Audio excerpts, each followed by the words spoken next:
नमस्कार मित्रों, आप देख रहे हैं Rinjay Samanta weather update and forecast. तो हम लोग इस वीडियो में करने वाले हैं जो ये आपके 20 सितंबर 2022 के मौसम की बात।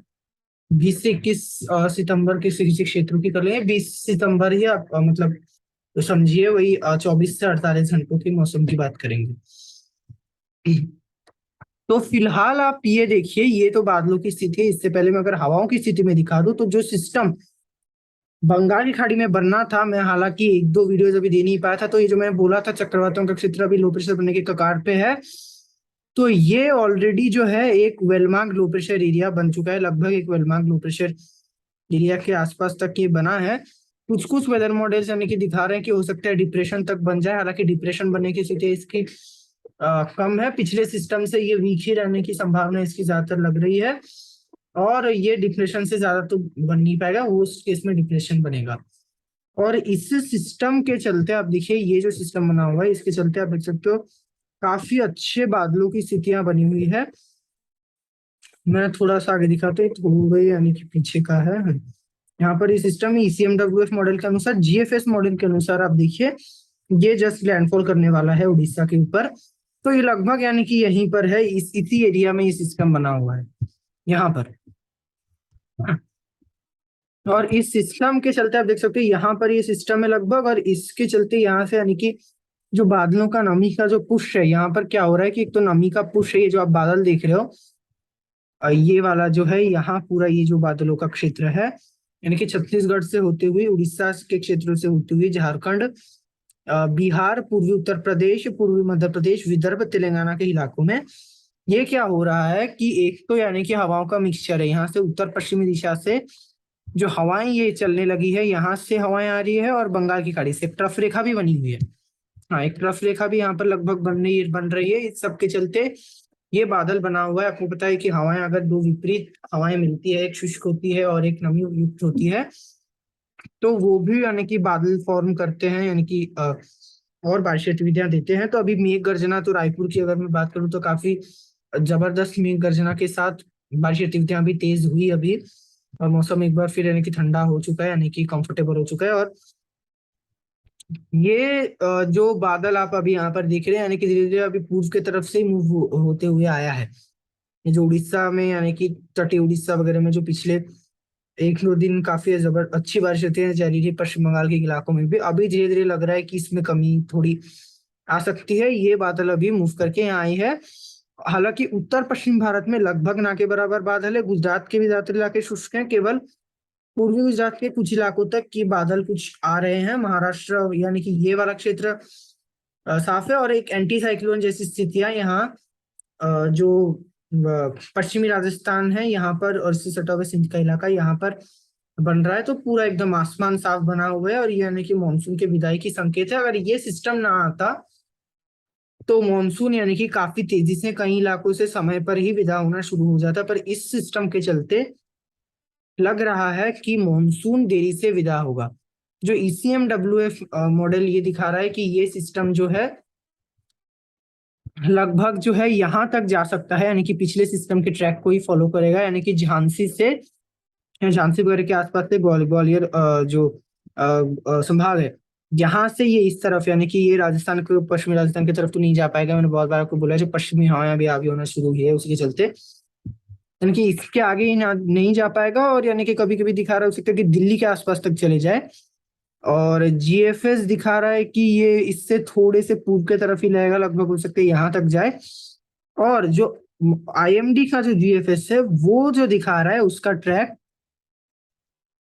वो यानी कि पूर्वी मध्य प्रदेश से होती हुई यहाँ पूर्वी उत्तर प्रदेश में ही रिकर्व कर जाएगा, इस तरफ चले जाएगा। हो सकता है और भी ज्यादा रिकर्व कर कर ये पूर्वी उत्तर प्रदेश से होती हुई ये इस प्रकार चले जाए इस तरफ, यानी कि ये सिक्किम और पश्चिम बंगाल के उत्तरी इलाके और पूर्वोत्तर के कुछ इलाकों तक अपना प्रभाव दिखाए।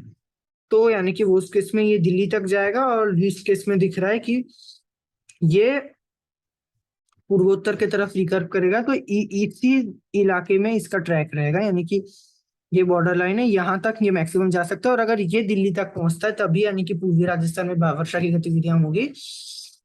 अन्यथा अगर ये यानी कि मध्य प्रदेश से ही रिकर्व कर जाता है, तो उत्तर पश्चिम भारत में ये कुछ अपना खास असर नहीं दिखा पाएगा, और हो सकता है कि उसके चलते मानसून यहाँ से और जल्दी विदा हो। पर अगर ये दिल्ली तक पहुंचता है तो दिल्ली एनसीआर के साथ साथ पंजाब हरियाणा के कुछ इलाकों में बारिश देगा, और मानसून विदाई में और देरी हो सकती है। दक्षिण भारत में ठीक ठाक बादल है कि जहां से उत्तर पश्चिम में हवाएं चलना शुरू हो गई है, उन इलाकों में आप देख सकते हो बादल कम होना भी शुरू हो चुके हैं।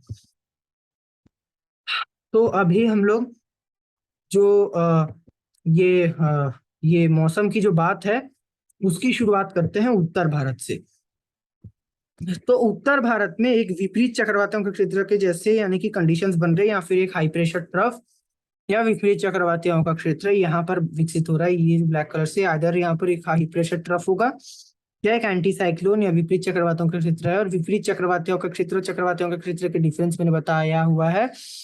चक्रवातियों के क्षेत्र में ये जो सी होता है इसके यानी कि आसपास इर्द गिर्द जो इस प्रकार ये जो है हवाएं जो गणित की उल्टी दिशा में घूमती है, यानी कि एंटी क्लॉकवाइज डायरेक्शन में घूमती है, और हवाएं ऊपर उठती है।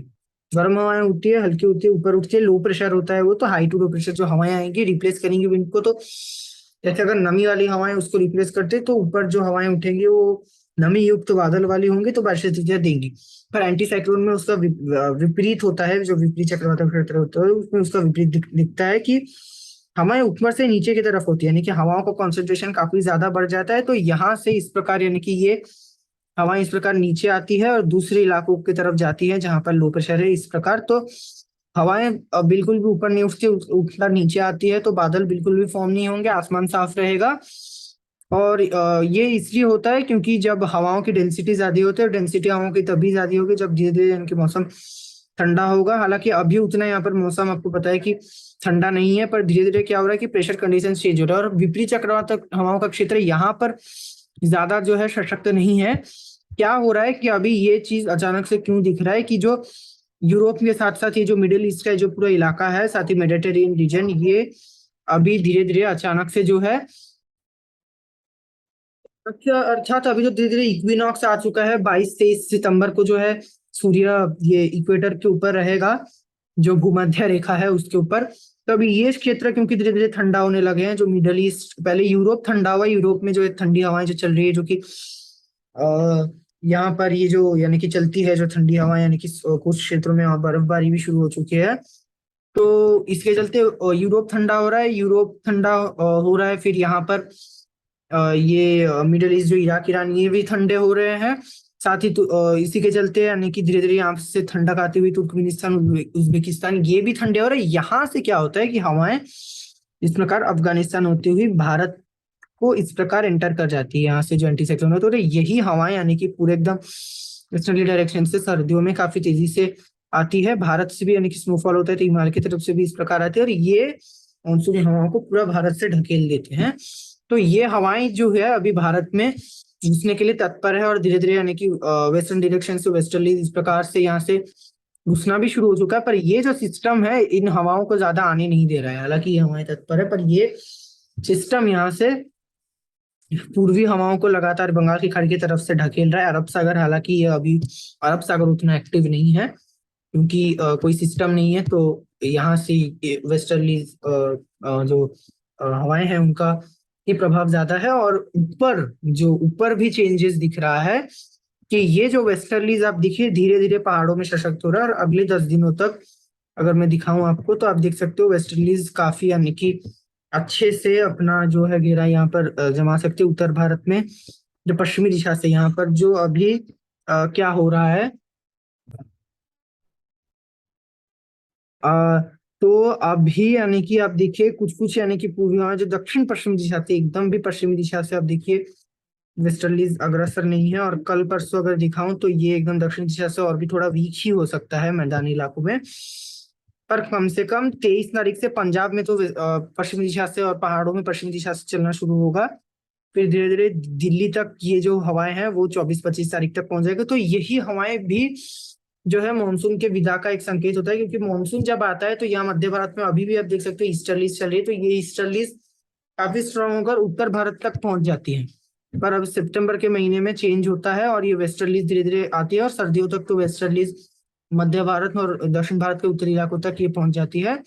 तो खैर ये हुआ, और ये 28 तारीख तक ये और भी थोड़ा यानी कि दक्षिण तक वेस्टर्ली जाकर जो पश्चिमी राजस्थान के इलाके में, राजस्थान के ज्यादातर इलाकों तक ये पूरा कवर कर सकती है। तो मॉनसून विदा के अभी काफी ज्यादा जो संकेत हैं वो दिख रहे हैं, और सितंबर एंड तक 99.9% इतना यानी कि श्योर होकर अभी कहा जा सकता है फिलहाल की स्थितियों में, अगर स्थितियां चेंज नहीं होती है, कि मानसून विदा अवश्य होगा ही होगा। यहाँ पर जो आप वेस्टर्लीज यहाँ पर जो चलती हुई आप देख रहे हो पश्चिमी राजस्थान में, कम से कम जहां तक ये चल रही है आप अभी देख पा रहे हो, इन इलाकों तक और उत्तरी राजस्थान पंजाब के इलाकों तक हो सकता है कि मानसून 28 तारीख तक कम से कम विदा हो जाए। हालांकि समय से थोड़ा लेट हो सकता है, ये इसी सिस्टम के चलते होगा। तो ये विपरीत चक्रवाती हवाओं के क्षेत्र के चलते अभी राजस्थान का मौसम लगभग अगले 24 घंटों के दौरान लगभग शुष्क और ज्यादातर इलाके साफ बने रहेंगे। आप कल भी देख सकते हो 20 तारीख को जो हवाएं हैं वो उत्तर पश्चिम दिशा से राजस्थान के ऊपर चलेंगी, पर और दूसरे इलाके जो दिल्ली एनसीआर हो गया, पंजाब के इलाके हो गए, यहाँ पर जो है धीरे धीरे जो है कल से स्थितियां बदलना शुरू होगी।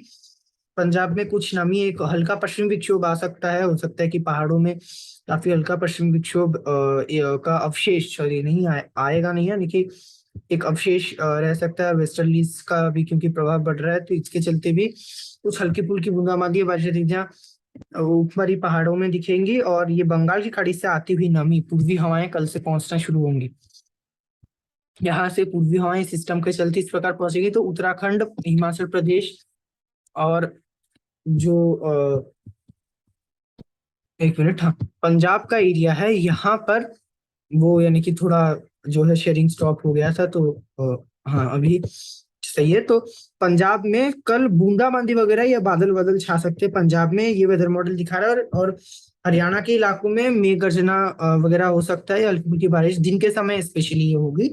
कंटिन्यू रेन नहीं होगी, क्योंकि दिन में जब थोड़े हल्के तापमान अगर बढ़ेंगे, क्योंकि नमी जाएगी, तो बारिश हो सकती है। पर राजस्थान में कल कहीं भी बारिश दिखेगी ऐसी स्थितियां नजर नहीं आ रही। कुछ पूर्वी इलाके, मध्य प्रदेश और हरियाणा से सटे हुए कुछ पूर्वी इलाकों में हल्की फुल्की बारिश दिख सकती है। 21 तारीख से राजस्थान के उत्तरी इलाकों में अलवर, सीकर तक और जयपुर हो सकता है, जयपुर तक बारिश की स्थितियां दिख जाए, अगर ये सिस्टम यहाँ तक पहुंचती है तो। अगर सिस्टम ज्यादा ऊपर तक नहीं आएगी तो बारिश की स्थितियां नहीं दिखेगी। उसके बारे में अभी और छवि हो सकता है कि क्लियर हो।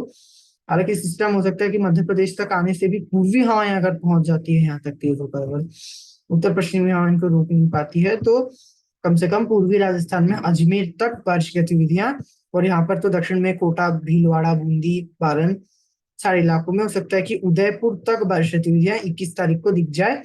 और 21 तारीख को लग रहा है कि हो सकता है कि धीरे धीरे, यानी कि 21 तारीख, सॉरी हाँ 21, सॉरी 21 बोल रहा हूँ, 22 तारीख के हमको यानी कि 22 सितंबर को, जिस दिन यानी कि इक्विनॉक्स है, उस दिन जो है ये बारिश हो सकता है कि शाम तक कुछ बादल या हल्की फुल्की बारिश यहाँ पर जोधपुर या बीकानेर डिस्ट्रिक्ट के पूर्वी इलाकों तक पहुंच जाए, मूव कर यहाँ से बादल कुछ, अगर उत्तर पश्चिमी जो पश्चिमी हवाएं वो वीक होती है, पर जैसलमेर तक कुछ नहीं पहुंच पाएंगी। पश्चिमी राजस्थान लगभग इससे अछूत ही बना रहेगा। और ये 24 तारीख होते होते सिस्टम जो वेदर मॉडल दिखा रहा है कि और आगे आएगा, और पूर्वी राजस्थान में जहां जहां पर यानी कि बारिश नहीं हो रही होगी वहां तक दे सकता है। और 24 तारीख को ये जोधपुर, बीकानेर में एक बार फिर बारिश, और बाड़मेर तक बारिश गतिविधियां 24 से 25 तारीख के बीच पहुंच सकती है। फिर 25 तारीख को ये जो है धीरे धीरे उत्तरवर्ती होना शुरू होगा सिस्टम। तो 24 से 25 तारीख के बीच दिल्ली एनसीआर सहित इन इलाकों में बारिश बढ़ेंगी, और ये 26-27 तारीख को फिलहाल लग रहा है कि बारिश यहाँ पर उत्तर भारत के इलाकों में जारी रहेगी। राजस्थान के भी पूर्वी मध्य इलाकों तक बारिश के झोंके बीच बीच में आते रहेंगे, पर बीकानेर, जोधपुर में अधिक बारिश नहीं होगी। जैसलमेर में तो वैसे होगी ही नहीं, ऐसा लग रहा है। 28 तारीख को तक, 28 तारीख को जाकर ऐसा लग रहा है 28 तारीख को पश्चिमी विक्षोभ आएगा, और इस सिस्टम के चलते पंजाब में बारिश की गतिविधियां दिखेंगी 28 तारीख को। फिर धीरे धीरे 28 तारीख की रात होते होते हो सकता है कि बारिश की गतिविधियां कम हो। फिलहाल ये ECMWF वेदर मॉडल यही दिखा रहा है। GFS में अगर हम देखें तो GFS यानी कि ये इतनी बारिश पंजाब तक नहीं दिखा रहा है, और ये दिखा रहा है GFS की 27-28 से बारिश और भी कम हो जाएगी, और 28 तारीख से उत्तर पश्चिमी हवाएं और भी यानी कि ये हावी कंटिन्यू रहेंगी, हावी होना भी शुरू होंगी। और हवाओं का मिक्सिंग शुरू हो जाएगा। मध्य भारत तक उत्तरी हवाएं, उत्तरवर्ती हवाएं पहुंच सकती है। तो अभी यानी कि क्या होगा, और ये आने वाले और भी हो सकता है कि 2 दिनों में, 3 दिनों में और भी क्लियर हो। तो ये हुई उत्तर भारत की बात। और उत्तर प्रदेश में तो, जैसे पूर्वी उत्तर प्रदेश में तो कल से ही हल्की से मध्यम बारिश और भी शुरू हो जाएगा। आज कुछ इलाकों में हल्की बारिश हो गई थी, मध्य इलाकों में भी कल हल्की बारिश की उम्मीद है। और पश्चिमी इलाकों में कल अधिक बारिश नहीं होगी, पर ये 21 तारीख से बारिश गतिविधियां उत्तर प्रदेश के ज्यादातर इलाकों को ही प्रभावित करना शुरू करेंगे। कम से कम 22 तारीख तक पूरा उत्तर प्रदेश बारिश से कवर हो जाएगा। बिहार में बारिश गतिविधियां, पूर्वी भारत की तरफ चलता है तो बिहार में अभी बारिश गतिविधियां अच्छी कुछ क्षेत्रों में हो सकती है, हल्की से मध्यम का तेज स्पेल्स के साथ। पर बिहार में जो है 22 तारीख होते होते, 22-23 तारीख होते होते बारिश गतिविधियां धीरे धीरे कम होना शुरू कहीं ना कहीं हो सकती है, हालांकि एकदम मौसम शुष्क नहीं है। पश्चिम बंगाल की बात करें तो पश्चिम बंगाल में बारिश गतिविधियां अभी हल्की जारी रहेगी, हल्की से मध्यम।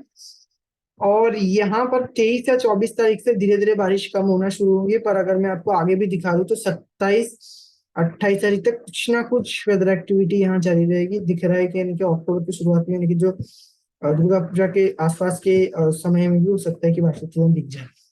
तो उसके बारे में आपको और भी मैं अपडेट देते रहूंगा। पूर्वोत्तर में अभी हल्की मध्यम बारिश गतिविधियां दक्षिणी इलाकों में दिखेगी, उत्तरी इलाकों में बारिश गतिविधियां हल्की ही रहेगी। 21 तारीख को कुछ इसमें हल्की वृद्धि हो सकती है, हालांकि अभी पूर्वोत्तर में अधिक बारिश नहीं दिखेगी, क्योंकि ये सिस्टम पूर्वी हवाओं का इस तरफ उत्तर भारत की तरफ खींच रहेगा। इस तरफ अधिक नमी भी नहीं पहुंचेगी, तो बारिश गतिविधियां नहीं दिखेगी।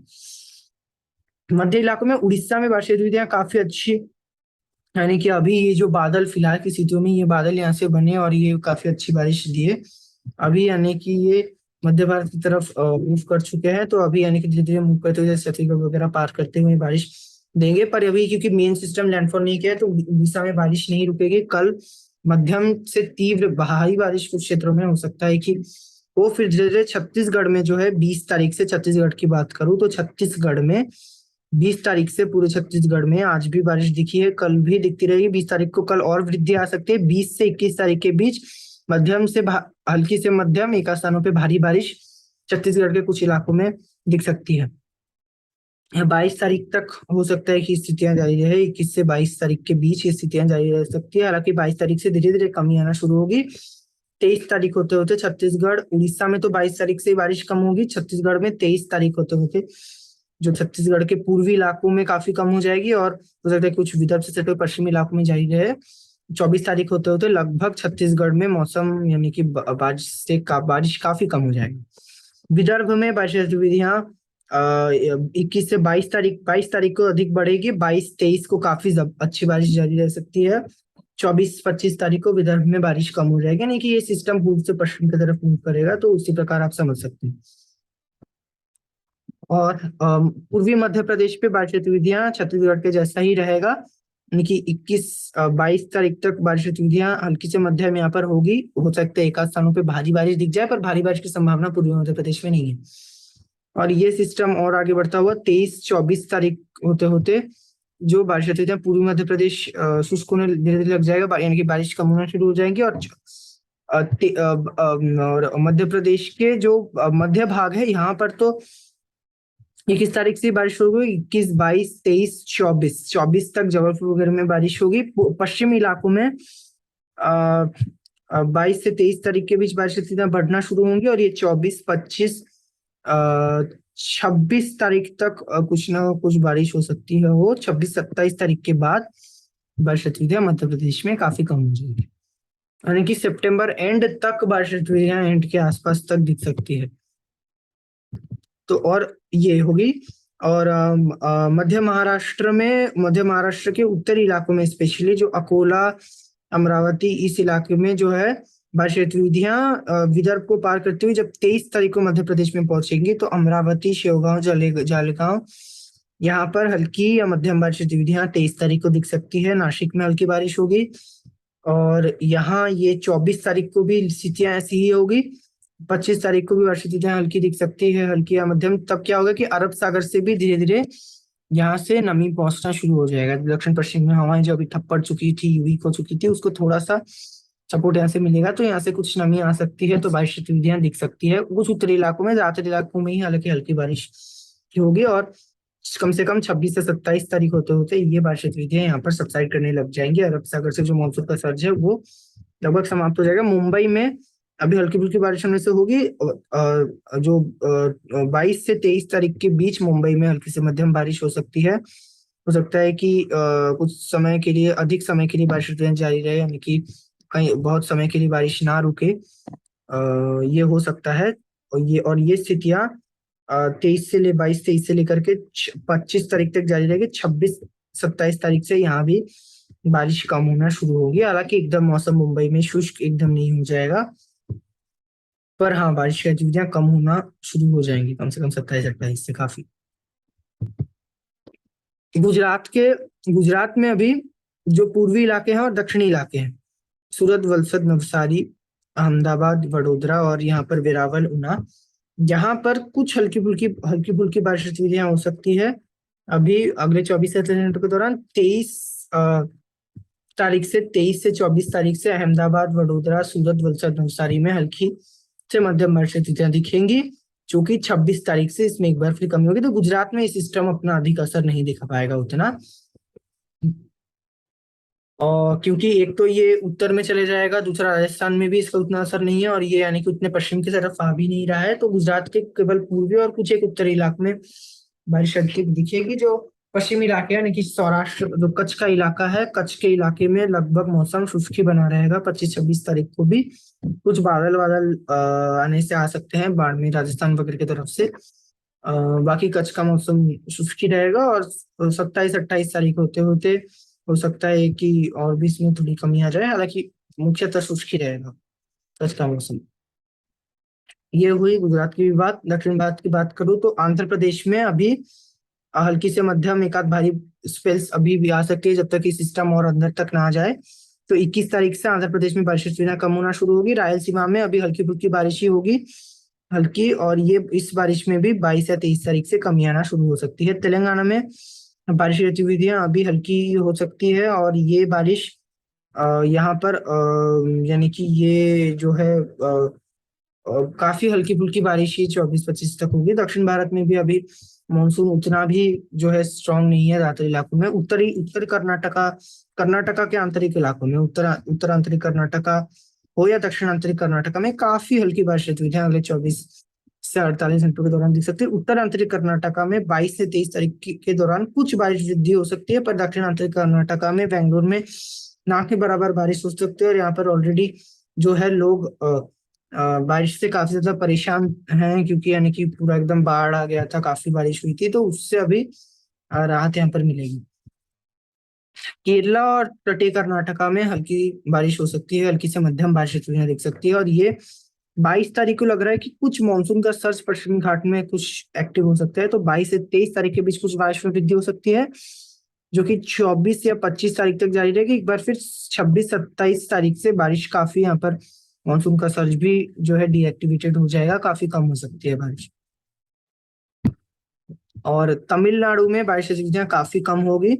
यहाँ पर यानी कि ना के बराबर बारिश तमिलनाडु में लगभग कुछ दक्षिणी या तटीय कुछ एक दक्षिणी इलाकों में काफी हल्की फुल्की बारिश होने से होगी। एकदम मेघगर्जना वगैरह जो दिन के तापमान बढ़ने से होते हैं वैसे होगी। तो तमिलनाडु में एक बार फिर जो है तापमान बढ़ना शुरू होंगे अभी।